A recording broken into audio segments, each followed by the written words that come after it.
Group 1 எக்ஸாம்ஸ்க்கான 5 இயர்ஸ்க்கான previous year question analysis. அதாவது டிஎன்பிஎஸ்சியில் ஒவ்வொரு சப்ஜெக்ட் எந்த அளவுக்கு வந்து வெயிட்டேஜ் கொடுத்துருக்காங்க. இப்போ வந்து 2025ல நமக்கு வந்து ஓரளவுக்கு தெரிஞ்சிருச்சு எந்தெந்த சப்ஜெக்ட்ஸ் வந்து எப்படி எப்படி படிக்கணும். பிகாஸ் அவங்களே வந்து கொஸ்டின்ஸ் வந்து கொடுத்துருக்காங்க.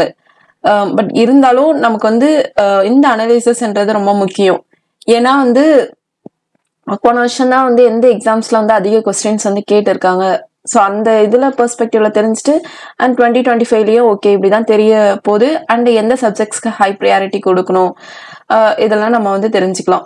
ஸோ ஜென்ரலா பாத்தீங்கன்னா இப்போ 2017ல இருந்தே அது மட்டும் இல்லாம டிஎன்பிஎஸ்சியோடைய கொஸ்டின்ஸ் உங்களுக்கு இந்தந்த வருஷம் இவ்வளவு கொஸ்டின்ஸ் கேட்டிருக்காங்க அது வந்து தெரிஞ்சுக்க ஈஸியா இருக்கும். ஸோ அதுக்கேற்ற மாதிரி உங்களோட ப்ரிப்பரேஷனை நீங்க வந்து வச்சுக்கலாம்.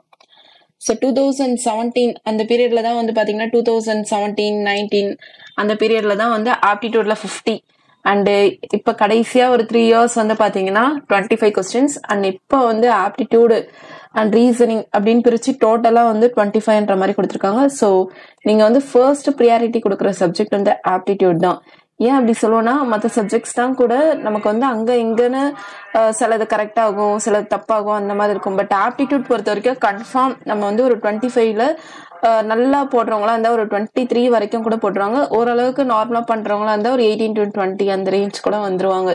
ஸோ ஆப்டிடியூட் நீங்க அதிக ஃபோக்கஸ் பண்ண வேண்டியது aptitude and current affairs. Daily உங்களோட ப்ரிப்பரேஷன்ல அட்லீஸ்ட் ஒரு 1 to 2 hours ஆகுது நீங்க கொடுத்துக்கிட்டே இருக்கணும்.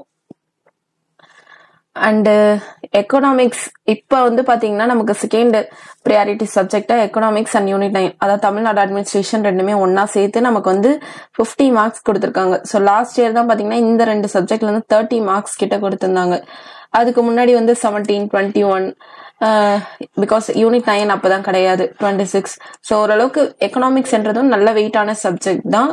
பட் எக்கனாமிக்ஸ் யூனிட் 9 இதை பொறுத்த வரைக்கும் இப்போ ஒரு 50 கேக்குறாங்க அந்த இடத்துல வந்து பாத்தீங்கன்னா நம்மளால ஒரு 30 to 35 வரைக்கும் கூட நல்லா பண்ணலாம். இன்னும் கொஞ்சம் நல்ல கான்செப்சுவல் அண்டர்ஸ்டாண்டிங்கோட பிகாஸ் எக்கனாமிக்ஸ் தான் கொஞ்சம் கான்செப்சுவல் அண்டர்ஸ்டாண்டிங் வேணும். ஒரு ஜிடிபினா என்ன அதுக்கான ஒரு இது அப்படியே அந்த ஃபார்முலாவா படிக்காம கொஞ்சம் அதை டெப்தா நம்ம வந்து படிக்கணும். பிகாஸ் குரூப் 1ன்றதுனால கொஞ்சம் அது உள்ள போயும் கேட்பாங்க. ஸோ கொஞ்சம் கான்செப்சுவல் அண்டர்ஸ்டாண்டிங்கோட நம்ம படிக்கும்போது ஒரு 42 to 45 வரைக்கும் கூட நல்லா ஸ்ட்ராங்கா அடிக்கலாம். ஸோ செகண்ட் ப்ரியாரிட்டி சப்ஜெக்டா இது இருக்கலாம். எய்தர் இந்த ரெண்டு சப்ஜெக்ட் இருக்கலாம் அப்படி இல்லைன்னா யூனிட் 8 பாலிட்டி இந்த மாதிரி ஏதோ ஒரு சப்ஜெக்ட். பட் நீங்க வந்து ஹை ப்ரியாரிட்டி இந்த ஒரு 3 சப்ஜெக்டுக்கும் நீங்க கொடுத்துதான் ஆகணும். அதுக்கப்புறம் யூனிட் 8 பொறுத்த வரைக்கும் அது 40. இதுல வந்து ஓரளவுக்கு நமக்கு வந்து ஸ்கூல் புக்ல கவர் ஆகுது அப்படி இப்படின்னு பார்த்து ஒரு 35 வரைக்கும் கூட நம்ம வந்து நல்லாவே வந்து பண்ண முடியும். நல்லா படிச்சீங்கன்னா 35 வரைக்கும் கூட பண்ண முடியும். இன்னும் கொஞ்சம் இந்த குரூப் 1 மெயின்ஸ் அந்த மாதிரிதான் படிச்சுட்டு வராங்கல்ல. ஸோ ஆல்ரெடி படிச்சிருந்தீங்கன்னா இன்னும் உங்களுக்கு நல்ல நாலேஜ் வந்து இருக்கும். ஸோ அதை வச்சு ஒரு 37 அந்த ரேஞ்ச் வரைக்கும் கூட பண்ணலாம். ஸோ இதை பொறுத்த வரைக்கும் நீங்க எந்த சப்ஜெக்ட் இந்த 3 சப்ஜெக்ட்ல ஏதோ ஒரு சப்ஜெக்டா நீங்க சூஸ் பண்ணி பண்ணலாம். பட் என்னன்னா இப்ப நியூவா படிக்கிறீங்கன்ற பட்சத்துல கண்டிப்பா 1 மந்த்துக்கு ஒரு சப்ஜெக்ட் அப்படின்னு கொடுத்து ஸ்ட்ராங்கா முடிங்க. பட் நமக்கு வந்து அந்த அளவுக்கு வந்து டைம் இல்லதான். பட் இருந்தாலும் நீங்க அட்லீஸ்ட் ஒரு 20 days ஆகுது இந்த 3 சப்ஜெக்ட் கொடுத்து ஒவ்வொரு இதுலயுமே வந்து ஒரு 80% சிலபஸாவது முடிங்க. கம்ப்ளீட் சிலபஸ் முடிக்க முடியலனாலும் மெயினான டாபிக்ஸ் அதை ஃபோக்கஸ் பண்ணி.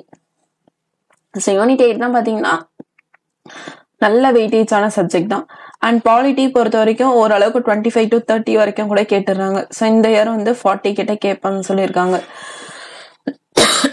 ஸோ நீங்க வந்து கண்டிப்பா வந்து இந்த ஒரு 3 சப்ஜெக்ட் கொஞ்சம் நல்லா டைம் கொடுத்து நிதானமா வந்து படிங்க. 20 to 25 days ரிமைனிங் கூட ஒரு 10 days எடுத்து கூட இந்த சப்ஜெக்டை வந்து நம்ம வந்து படிச்சு முடிக்கலாம். பிகாஸ் இப்போ வந்து பாத்தீங்கன்னா இந்த பிப்ரவரியில ஒரு 9 days இருக்குன்னு வச்சுக்கோங்க. மார்ச்ல ஒரு 31, ஏப்ரல்ல ஒரு 30, மேல ஒரு 31. ஸோ நம்ம கையில வந்து கிட்டத்தட்ட ஒரு 100 days வந்து இருக்கு.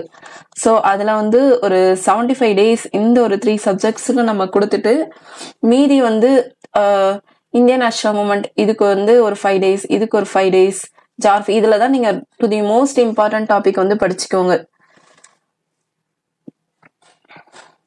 So Indian national movement history and culture of India இதுல வந்து 25. ஸோ இதெல்லாம் 5th 6th கேட்டகரியில வந்து வச்சிருக்கேன்.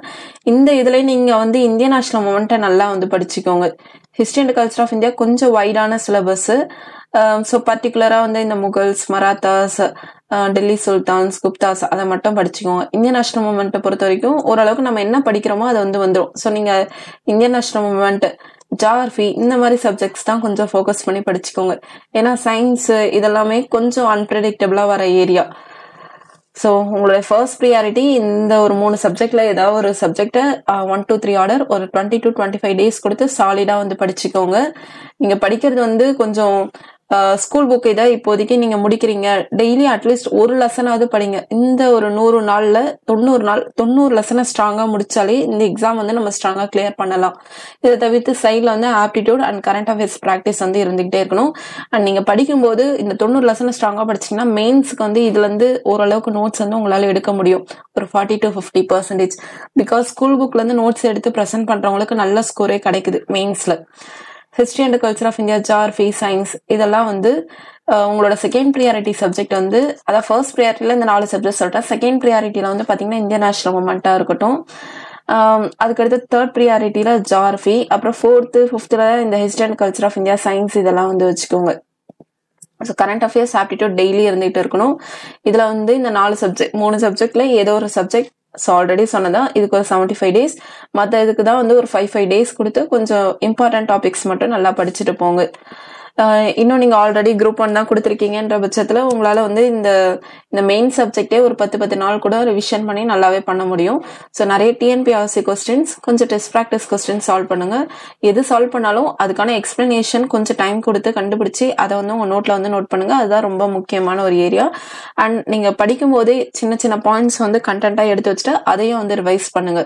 ஸோ இதெல்லாமே உங்களோட எக்ஸாம் ப்ரிப்பரேஷனுக்கு ரொம்பவே யூஸ்ஃபுல்லா இருக்கும். இதை தவிர்த்து குரூப் 1க்கு வேற என்னென்ன டாபிக்ஸ், வேர் டு ஸ்டடி வேணுமா, அந்த மாதிரி என்னென்ன லெசன்ஸ் படிக்கணும், ஸோ வேற ஏதாவது வேணும்னா கமெண்ட் பண்ணுங்க. நான் அதுக்கேற்ற மாதிரி வீடியோ வந்து எடுத்து அப்லோட் பண்றேன். தேங்க்யூ.